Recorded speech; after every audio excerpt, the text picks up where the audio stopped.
Good afternoon, everyone. Thank you for joining us for another one of our CHAPA COVID calls, where we are coming together to share information and provide updates. It's great to see you. I think it's been a few weeks since our last one.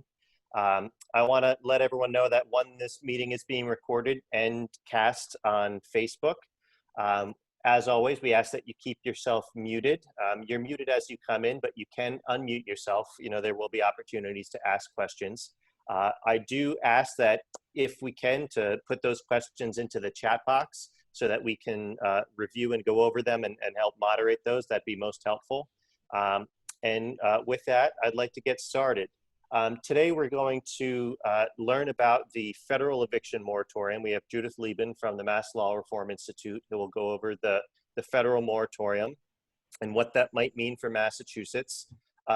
Followed by Sam Kaufman from DHCD, the Department of Housing and Community Development, will be sharing on their new website, the COVID Housing Help website on mass.gov to provide a central place for resources and links to how to access housing resources.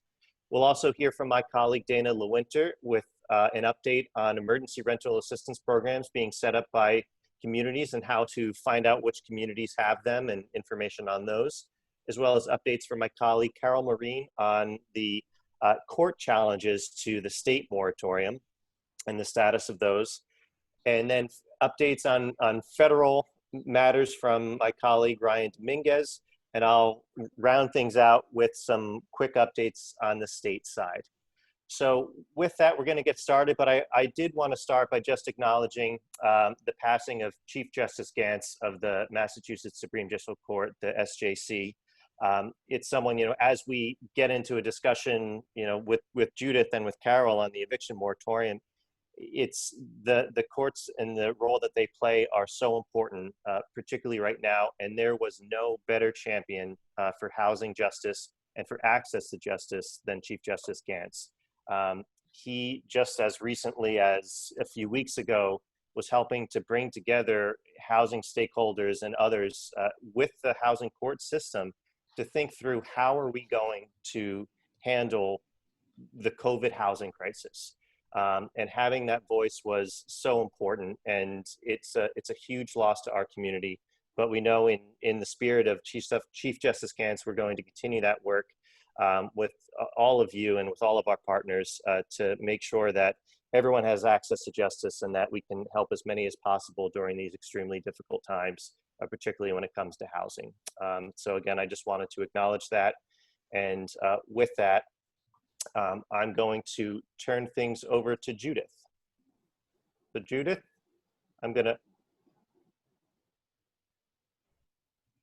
Judith, you're muted. You're gonna have to unmute yourself. It should be asking you to unmute.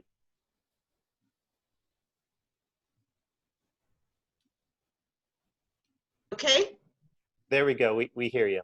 Thank you. I thought I was unmuted, and thank you for that. I mean, in general, we veer between just crying and mourning, and then saying, "Okay, let's go on with our work," because that's what Judge Gantz was all about. So thank you for saying that, Eric. I'm going to go into a little bit more detail about what is a new moratorium than CHAPA has done before, but not too much detail, and I'll tell you why as I go. We thought we were going to do this for about 10 minutes, Eric, so let me know if I'm coming to the end and how much time you want for questions and stuff. So on September 1st, the CDC, the Center for Disease Control, issued an order called a temporary halt in residential evictions to prevent the further spread of COVID-19. It is a health order supported by federal health statutes and regulations. It took effect September 4th. It is a national moratorium on certain residential evictions. A lot of them, could be as much as 20 million people are protected, but not all, but most residential non-payment evictions, as well as evictions for other fees or charges. The national moratorium from the CDC lasts through the end of the year, through December 31st, 2020. It's only a moratorium. It doesn't, I mean, I say only as though it means nothing. Of course, it means a lot, but it's limited. It doesn't cancel the rent landlords can still move to collect full rent and other fees and charges and file for evictions after this moratorium is over. But here's what's really important for us here in Massachusetts. This CDC moratorium applies nationwide except for states like Massachusetts that already have a moratorium that, quote, provides the same or greater level of public health protection. And the moratorium in Massachusetts, which is scheduled now to expire October 17th, is indeed more protective and broader in most cases, in most ways, than the CDC moratorium. So it's important to remember that although your friends and colleagues in many states are working through the CDC moratorium, it is not in effect here and will not be in effect until either October 17th or if our state moratorium is extended. So it's important to remember that because we really have some time to prepare here. We're in an incredibly lucky position. Advocates, lawyers, agencies all around the country have been going to work on this thing like crazy. It went into effect September 4th, and September 4th, people were in court, things were translated, materials went out, and we have the great benefit of being able to benefit from all of that. So, we should not think and should not be telling folks now that this is the moratorium that applies to them. It'll be very, very confusing. Very soon we'll get organized and we'll get prepared, but right now it's our state regulation that applies. Our own moratorium is in effect. Also, you should know that there, as Carol's going to be talking about lawsuits against the state moratorium, the one that ends right now, October 17th, there are already lawsuits filed against the CDC moratorium. We really don't know if it's going to survive. A lot of the claims are similar to what Carol's going to be talking about, but some are different. So there's a lot to happen still. So please don't start alerting folks and tenants that this is what applies. So, but let's get into it. What will it do if it's still around and if it all works out? So what does this order do? Who is protected? The order doesn't apply to all tenants and residents, but it applies only when each adult in a household give to their landlords a signed what's called declaration, which is a statement under oath, and that declaration is attached to the order. The CDC wrote the declaration, and they have to certify certain things. And if this declaration isn't there, the eviction can go forward. So it's literally the threshold, most important step. And when we start working on this, this is where we're going to be helping people a lot in filling out these declarations. What does the declaration say? It says that all the adults in the house together are unable to pay the rent due to income losses or medical expenses, and they expect to make no more than $99,000 individually or $198,000 as a family, or they received a stimulus check, or they didn't have to file taxes in 2019. I should say right now that almost each one of these terms are undefined throughout this regulation. All over the country, people are in court fighting over the meaning of each thing. It wasn't put out like a HUD regulation with very specific definitions and stuff. So even now they're fighting over what does income mean? Does it mean income as in the IRS or income someplace else?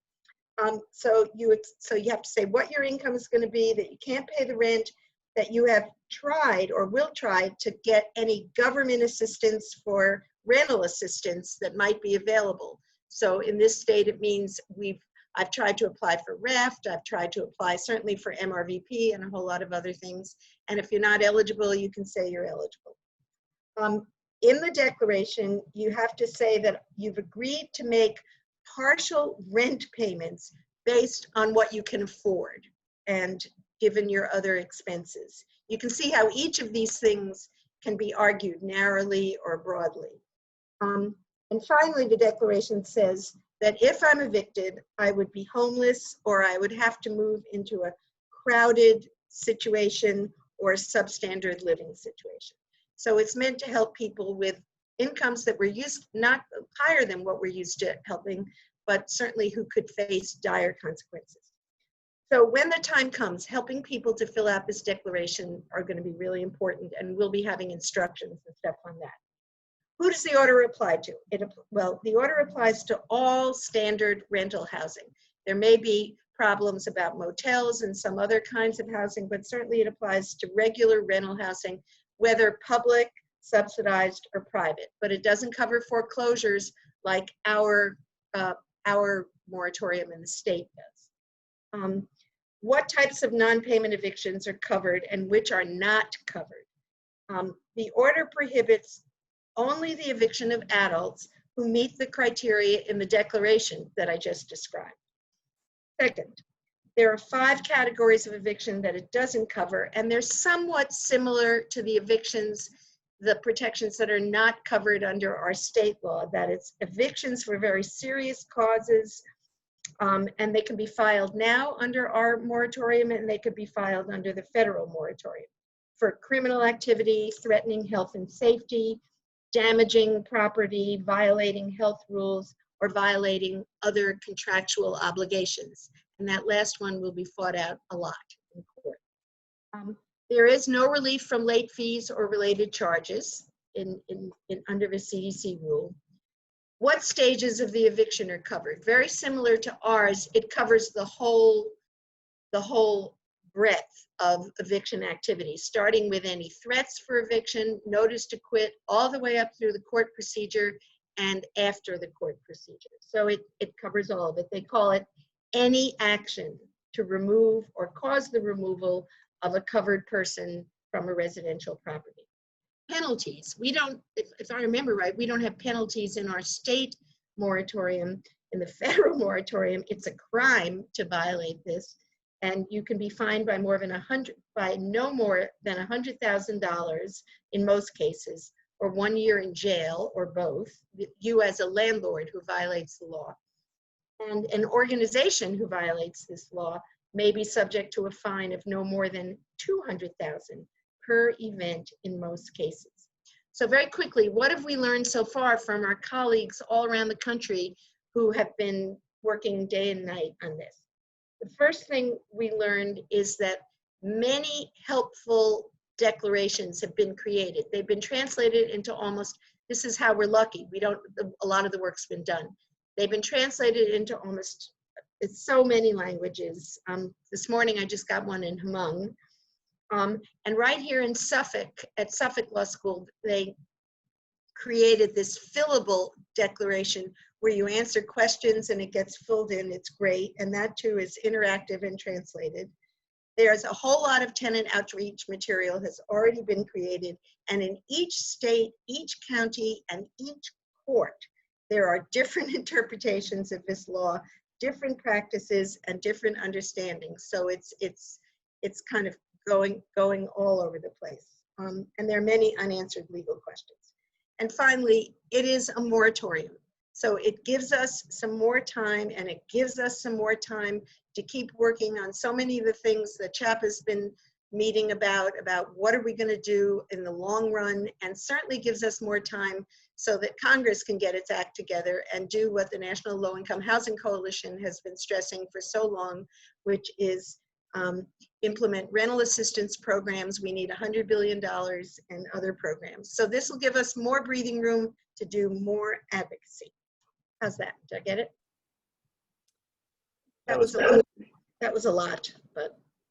Thank you, Judith. No, I appreciate that very much. I'm going to pause for a minute and see if there are any questions that people have. Again, if you could type them into the chat box, we can then moderate.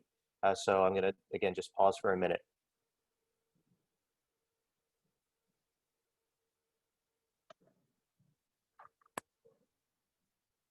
If you can't type into the chat box, you can also unmute yourself and ask a question. Oh, nobody has any questions. You were perfectly clear and covered everything. No, but I want to say that what Ryan posted is a good example of outreach material. It's not like technical going through each detail, but it's a really nice example of how to explain this to people, and it has a form declaration, and they're going to be better in a month, so we'll get more. Thank you. There were a few questions that came in. Is there any requirement that landlords attest to full and prompt cooperation with rental assistance, for example, RAFT? Not that I know of. Thank you. And another question, who has jurisdiction? Meaning what court has jurisdiction? I don't quite understand. I'm not sure. I'm not sure if someone could, the person who asked that, if you could follow up with Janice? more clarity, that'd be helpful.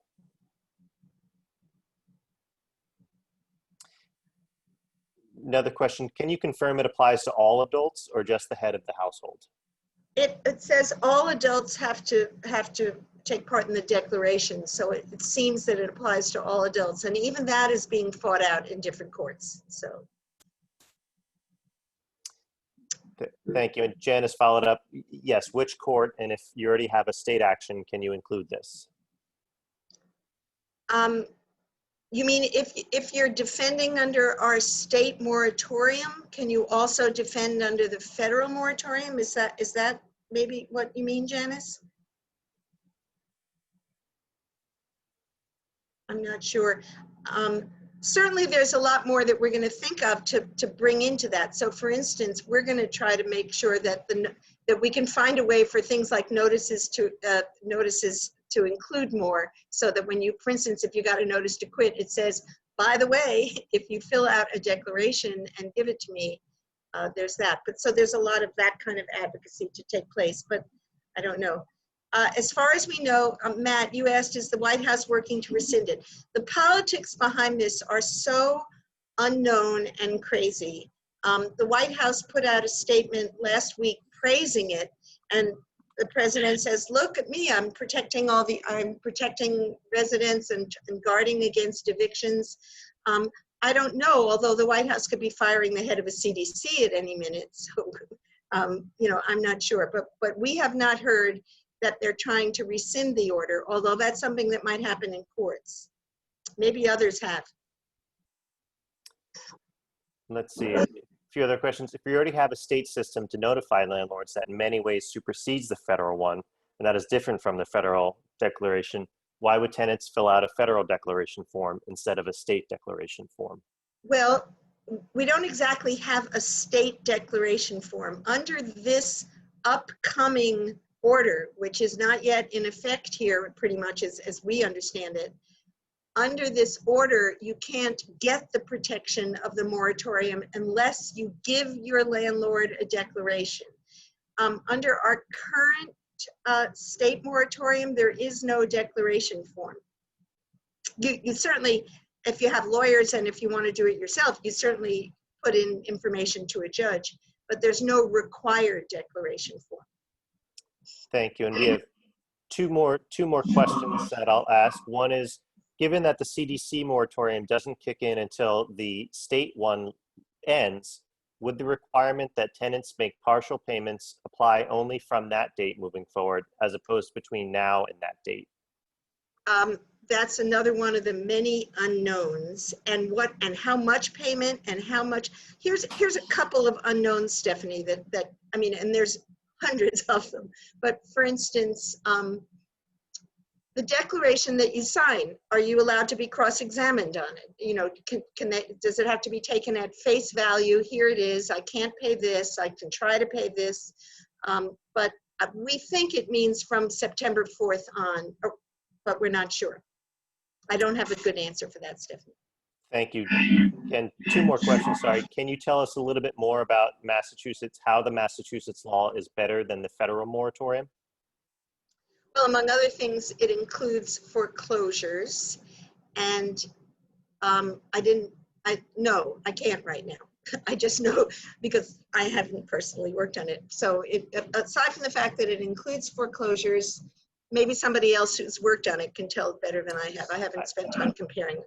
I think, yeah, if folks do have comments on that, they can include it in the chat box. And then the last question that we have is our landlord, wait, no, sorry, I'm keeping up with them too. Would undocumented immigrants be at risk if given the declaration form?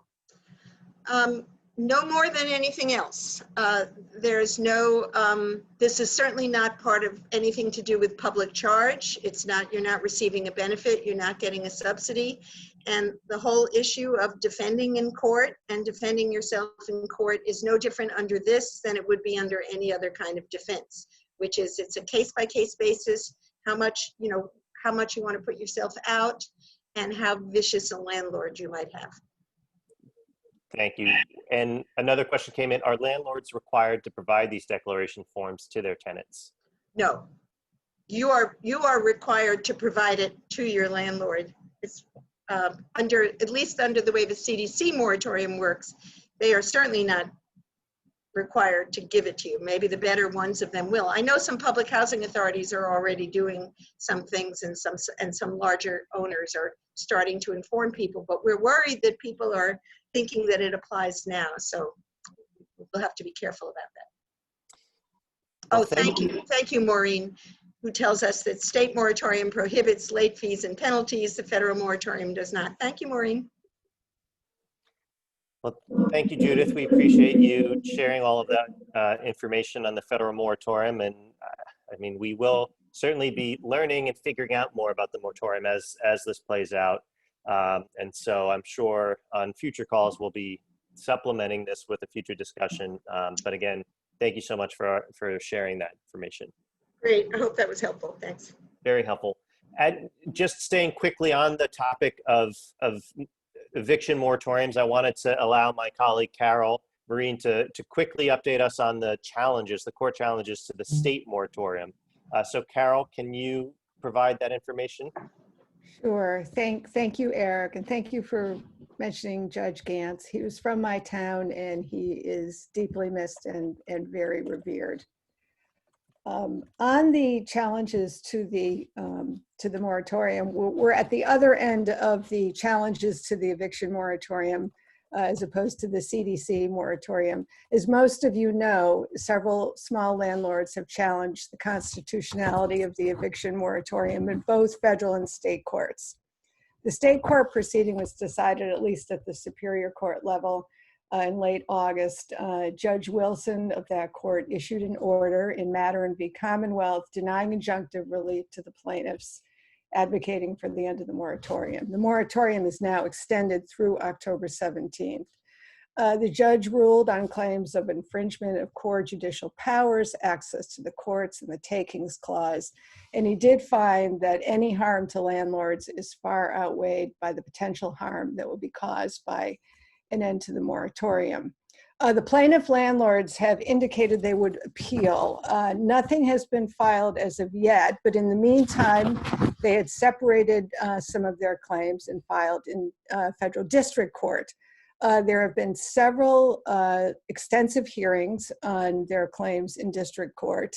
In a virtual hearing last week on September 10th, Judge Wolf indicated that he is likely to find the moratorium passes muster on all counts, and it will remain in place for now.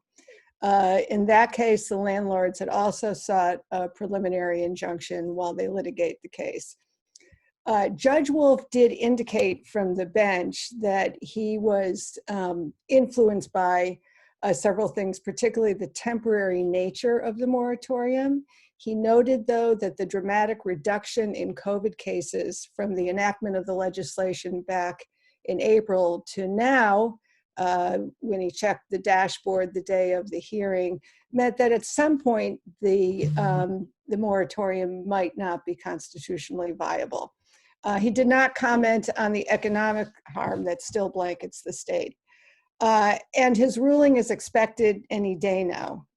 In that case, the advocates, the housing advocates mentioned that the eviction has likely saved tens of thousands of evictions of tenants from being evicted.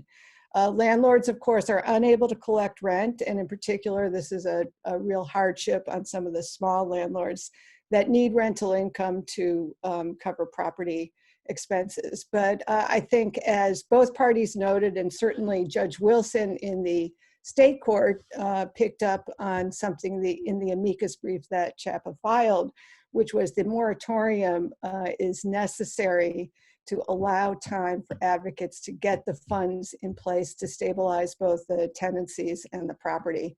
And that's where we're continuing to focus. But again, we expect a decision fairly soon. I expect it will be a very extensive decision, and there will be a likelihood of appeal. That's it. Thank you for that update, Carol. Appreciate you sharing that information. So moving on to our next item on the agenda, we have Sam Kaufman joining us from the Department of Housing and Community Development to let us know about their new website, their new housing resource website. So with that, I will turn it over to Sam. Hi all, my name's Sam. I know some of you. I'm going to do a quick screen share on our website, show you how to get to this new page that is more user-friendly, particularly for tenants looking for information about RAFT and IRMA. So let's get to it. So you all of course know our wonderful mass.gov website. So if you go to mass.gov/COVID housing help, as you can see there, we have a quick, easy backslash link to get there, and then it will bring you to this homepage that has information for renters and homeowners, which I'll go to next. And then we have a page for landlords, because I know there are a lot of questions around what landlords can or can't do. So we have a page for them that essentially lets them know they can help with the application and let their tenants know about it. But at this point, they cannot do it themselves or apply directly for funds, but they can help tenants do that. And so you can see the emergency housing assistance of RAFT and IRMA. A big push for us, so you know, is to not do a ton of differentiating between the two programs for a lot of tenants, just really encouraging tenants to reach out to their regional agency first to see which of them they might be eligible for.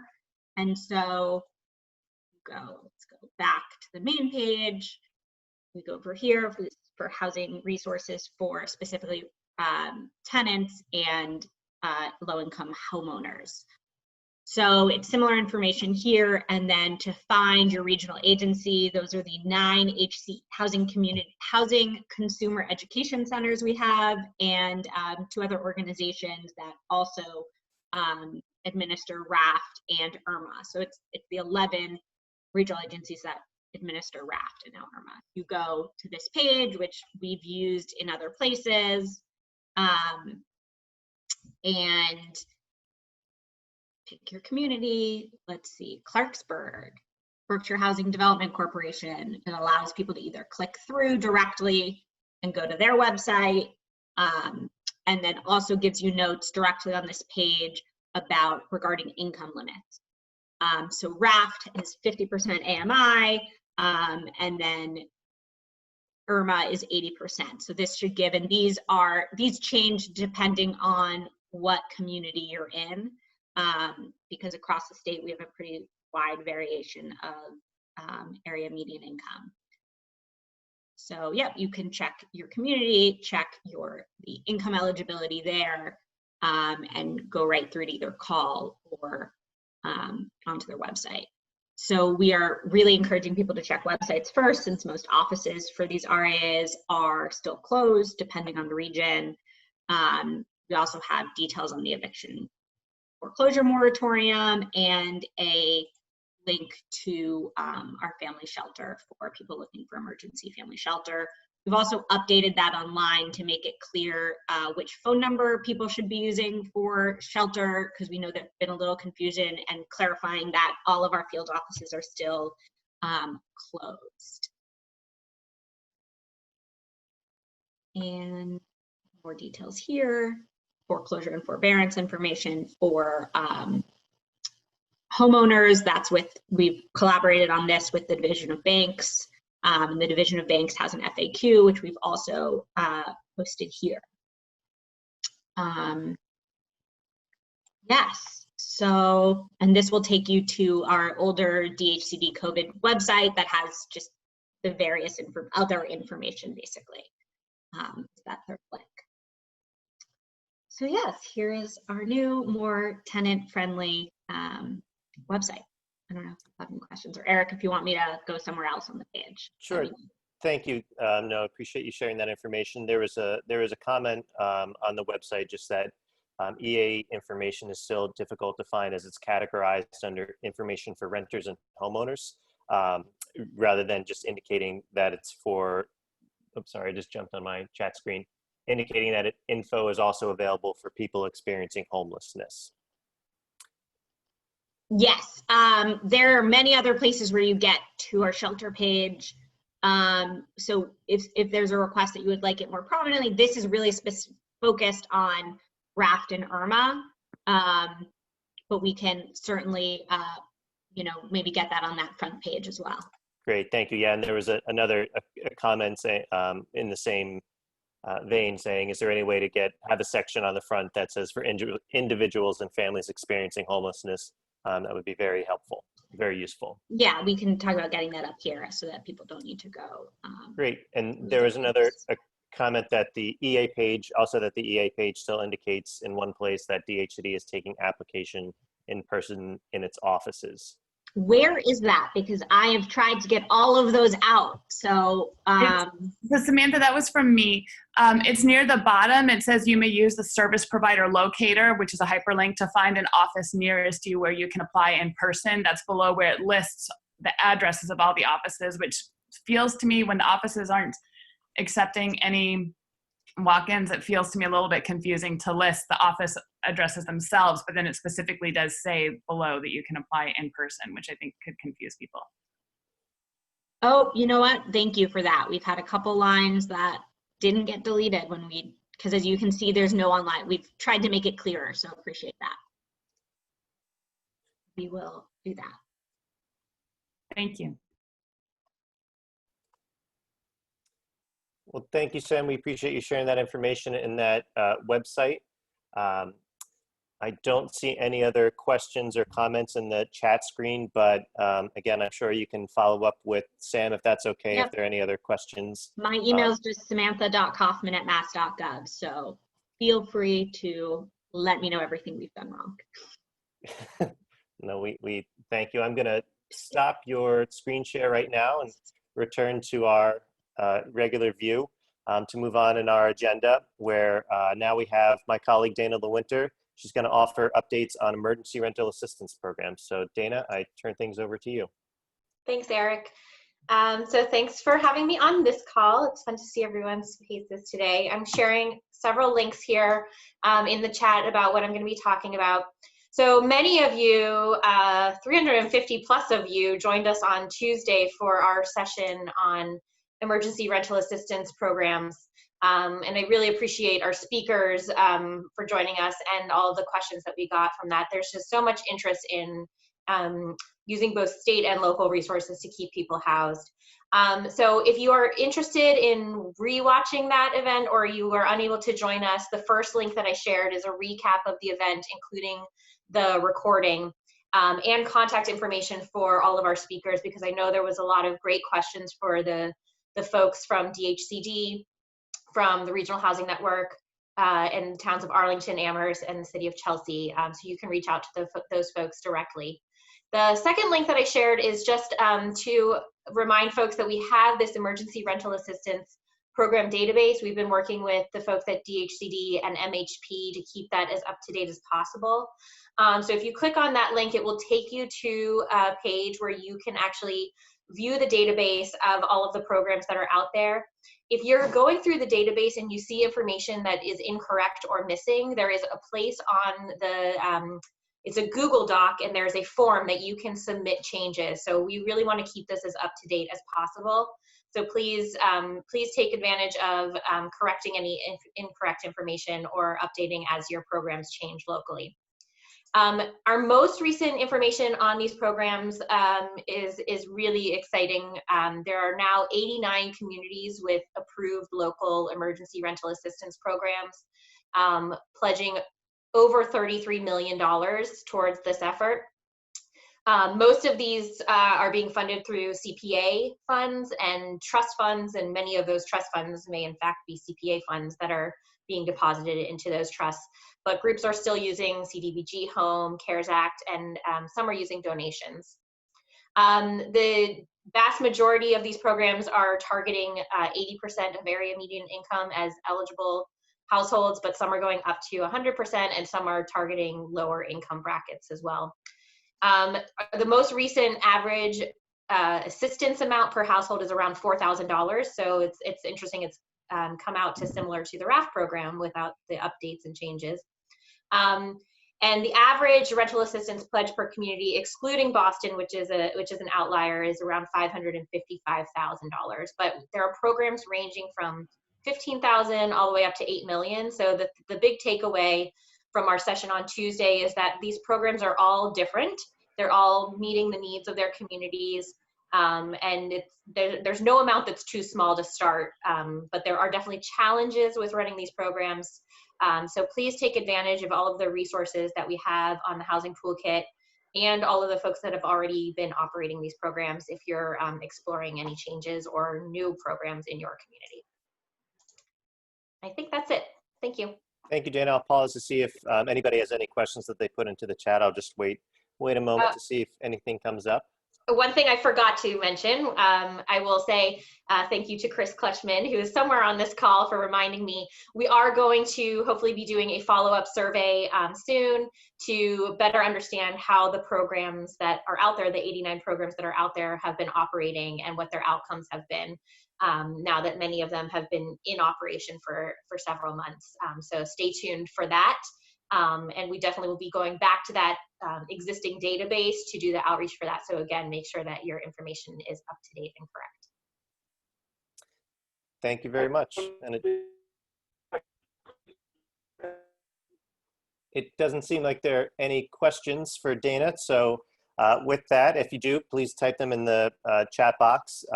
But with that, we'll move on to federal updates, where I'm going to have my colleague, Ryan Dominguez, if you can provide us some federal updates.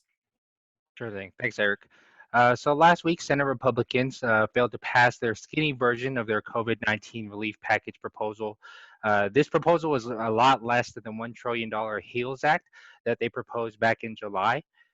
Their proposal was estimated to be around $650 billion, but this doesn't really tell the whole story, because $350 billion of that total was reallocated from the CARES Act as funds that hadn't been spent yet. The proposal did not include any new funding for state and local governments or new funding for housing. However, it did include a $300 increase to unemployment benefits. So we were really happy to see this not get passed. A lot of people had said that Senator McConnell really put this proposal out there to give his Senate Republican senators just some cover going into their election season. So we're happy not to see that smaller bill get passed. There was a new bipartisan proposal that was filed this week from rank and file members in the House. They deemed themselves the Problem Solvers Caucus. So this new bipartisan group proposed a $1.5 trillion stimulus bill that attempted to bridge the gap between the HEROES Act as well as the HEALS Act. This proposal included $500 billion in additional state and local aid, $120 billion for enhanced unemployment benefits to the tune of $450 per week, as well as $280 billion for another round of stimulus checks. This specific proposal, it doesn't have too much hope of gaining too much traction in the House. But with that said, President Trump yesterday came out in support of that bill, and he also said that he supported a larger COVID-19 relief package.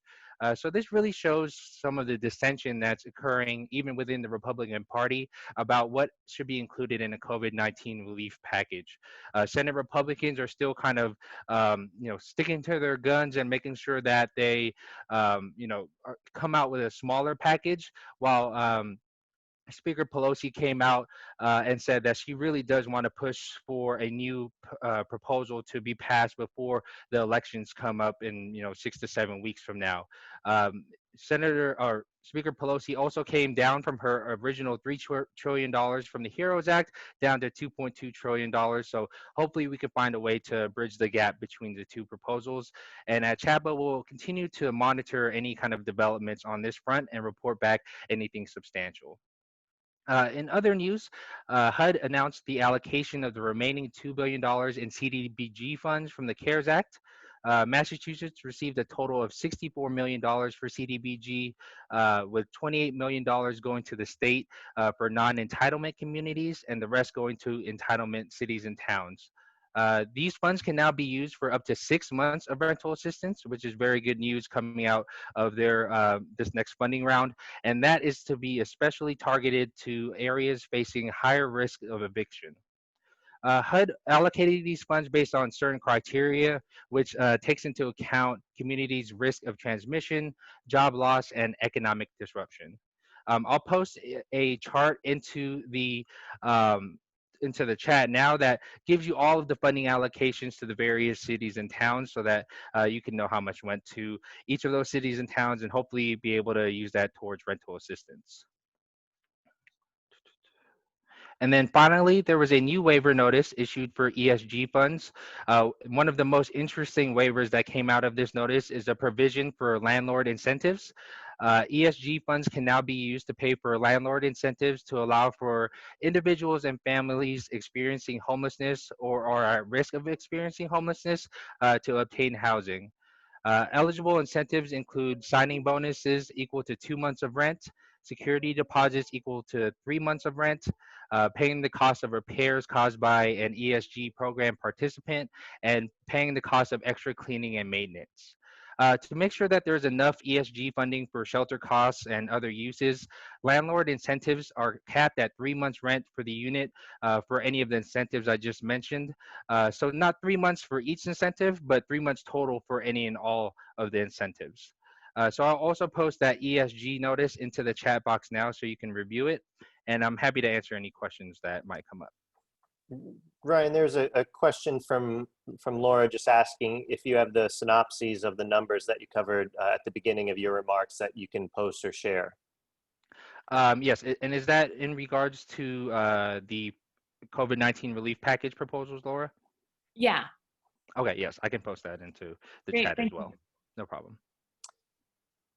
Then there is another question. Do we know when the additional $28 million DHCD received in CDBG funds will be awarded to the non-entitlement communities for rental assistance? I think this may be less a question for you, Ryan, and more a question for DHCD. And I'm not sure if there might be someone on the phone or on the call who may be able to answer that.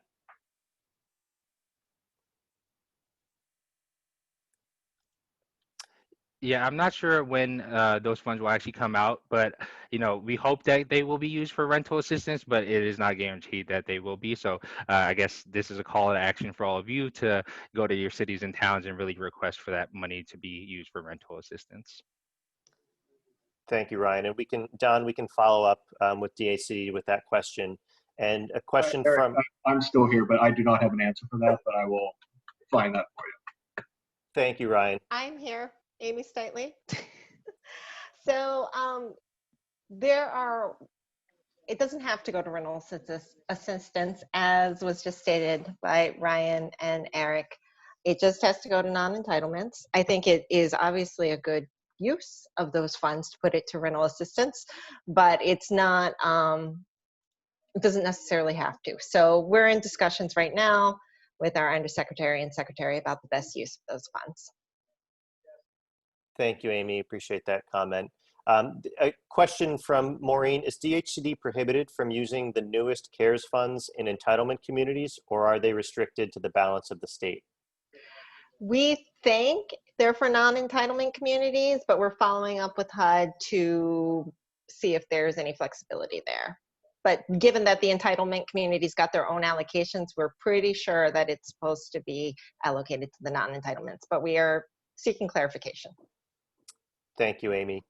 And another question from Sue. Is there any guidance on whether there is a waiver on the ESG requirement of losing housing within 21 days? I did not see that in the ESG waiver notice that just came out, but let me look at some of the other notices that came out as well, and I can get back to you, Sue. Thank you. Are there other questions on federal updates or federal matters?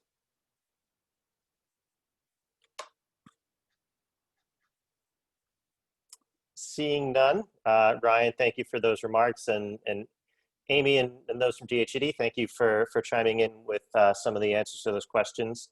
And for the others that we'll be following up on, we'll get back to you. But appreciate you taking your time, Ryan. So to round out the meeting, I'm going to provide some state updates on what's going on in the legislature on both some of our legislative priorities that we've been watching, as well as the state budget.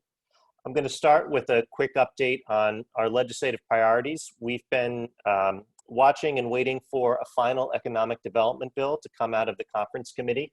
This was legislation that the House and the Senate both passed towards the official end of the session, which was on July 31st before it was extended. The House and the Senate both passed their versions and included some really great things for housing, including housing choice legislation, funding for programs like the Massachusetts Low-Income Housing Tax Credit. And so now the House and the Senate have been working out the differences between the two bills. With the extension of the session, so the legislature is still able to meet and consider bills and legislation beyond July 31st. We don't have an exact timeline of when they might come out with that final version before they send it to the governor. We expect that it will be another few weeks. We know that the legislature during the month of August and into the first week of September, we're really focused on the elections, on the primary elections. So we know now that the legislature is back in the State House and starting to take up these matters. But again, I don't have a good sense of any deadline that we expect in terms of when this final economic development bill will emerge. There's still, of course, that gives us opportunities to engage with members of the conference committee. So if you are so inclined, and you have relationships with members of the conference committee, it's always helpful if you can speak up for our priorities and that we were watching the economic development bill. And I will post in the chat box a link to our website that has information on the House and the Senate versions of the economic development bill, as well as our letter that we sent to the conference committee that has our recommendations for the bill, for making it the strongest possible bill for housing. So again, appreciate any opportunities for you to speak up to the members of the conference committee, and thank you as always for your advocacy. Turning now to the state budget. So the supplemental budget, there was a supplemental budget that was passed by the legislature and signed by the governor at the end of July. And this included some great resources for housing, including additional funding for RAFT and our HCECs and local housing authorities. We actually just got an update earlier this week that some of that funding has started to now flow through to the agencies, and that administration and finance has approved spending for those programs. And so we know that $15 million is getting out for RAFT, $1.5 million is getting out for the housing consumer education centers, $13.5 million will be getting to the local housing authorities, and more than $11 million for shelters, including funding for both family and individual shelters. There were additional housing-related dollars approved in the supplemental budget that we haven't heard that that funding has been put out for those programs, and those include funding for permanent supportive housing as well as unaccompanied youth experiencing homelessness. And so we'll be following up to check in on those and see what the status of those are with administration and finance as they work to roll out the supplemental budget. Turning then to the broader state budget. So we are still operating under a series of short-term state budgets. The state fiscal year began officially on July 1st, but given the uncertainty of the revenue picture and revenue collections, the state passed short-term budgets that will get us through the end of October 31st. The question is now, is there going to be a full state budget approved by October 31st? Unfortunately, it's unclear at this point. We know that the state was waiting to see what Congress or the federal government might provide in terms of additional relief funding. And following Ryan's remarks, you heard that it's uncertain that we're going to have anything anytime soon, any more clarity, and that it may depend on the outcome of an election in November. So with that, it's we're going to continue to have uncertainty on what other federal funding may be made available for Massachusetts. And so I think the state will likely, we may see another short-term budget past October 31st, so that we do see, okay, what is the outcome of the election and what other federal funds or federal relief package might be passed before we pass a full remainder state budget for the rest of FY21, which goes through the end of next June. We do know that certainly legislators are already preparing for the state budget. And so it never hurts to speak up for those priorities and to let your state legislators, both on the House and the Senate side, know how important resources like RAFT are at this time, as well as all of our affordable housing resources like MRVP and AHVP, the rental assistance programs, home base, additional funding for housing consumer education centers and housing authorities. So please do speak up with your legislators and let them know that these resources are now more important than ever. And as they do put together the state budget, we hope that at the very least, there will be no cuts to those programs, and we will absolutely be advocating for increases to those programs even during these difficult times, because we know that there's going to be increased demand for those programs. Looking then to some other things that we're watching, as I said, the legislature is still in session, so legislation still can move forward and things can happen. We are working with a Right to Counsel coalition to create a right to counsel for low-income residents facing eviction due to COVID. And there's some great momentum behind that campaign. There's both a campaign to pass legislation that would create this right to counsel, and then a campaign to fund it with $6 million in federal relief funds. Mass law reform has been such a leader in this with the help of so many other members of that campaign. But we are confident that there is momentum behind that, and we're making great progress. So we're hopeful that we may be able to put that in place so that when this moratorium ends, and if there are that tsunami of evictions, that there will be representation for those low-income residents to help them through those difficult times. I'm going to stop there and see if there are any questions, but in the meantime, as we wrap up towards the end, I also wanted to put a plug in for CHAPA's annual dinner that's coming up every year. As I'm sure many of you know and have attended, we have our CHAPA annual dinner in October, or CHAPA prom, where we would get together with over 1,000 of our closest friends at the convention center to celebrate our accomplishments and also to celebrate your great work. Unfortunately, things have changed, but we're taking the opportunity to go virtual this year and do things a little differently, so it's going to be exciting. We're going to be having our annual dinner on October 21st at 7 p.m.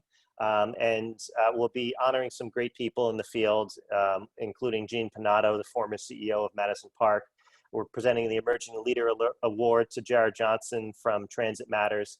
And we'll have a community engagement award which will be recognizing Engine 6 and the Yes for Newton's Future, their local leadership in getting affordable housing raised as an issue and taken on in Newton. So I hope you all can join us. I will post a link for the annual dinner in the chat box. Oh, I see Jenna, my colleague Jenna, who is hard at work, has already beat me to it. So please check that out, and I hope you can attend and support us at this event. So with that, again, I'll pause and see if there are any questions. Are you going to have dinner delivered to everyone? Would that we could accomplish that? Maybe Jenna, I will offer that as a suggestion to Jenna to say if she can, have dinner delivered. But I think it might be a BYOB type of situation. Consider it a potluck. Make whatever dinner you want. Bring it. We'll be dressed up, in our CHAPA staff I know is going to be dressed up in their finest wear for CHAPA prom. But we'll be together in spirit, and certainly, BYOB. And keep an eye out for a custom CHAPA drink recipe. Thank you, Jenna. So with that, I don't see any questions, but as always, I'm available if you have any questions to follow up after the meeting. But again, I wanted to thank you for joining us this afternoon and for giving us your time. I hope you find these sessions helpful. We'll post links to notes in a few days to the CHAPA website. and hope in the meantime, before our next CHAPA COVID call, that you stay safe and healthy. And thank you again for all the work that you do. Thanks a lot. Thank you.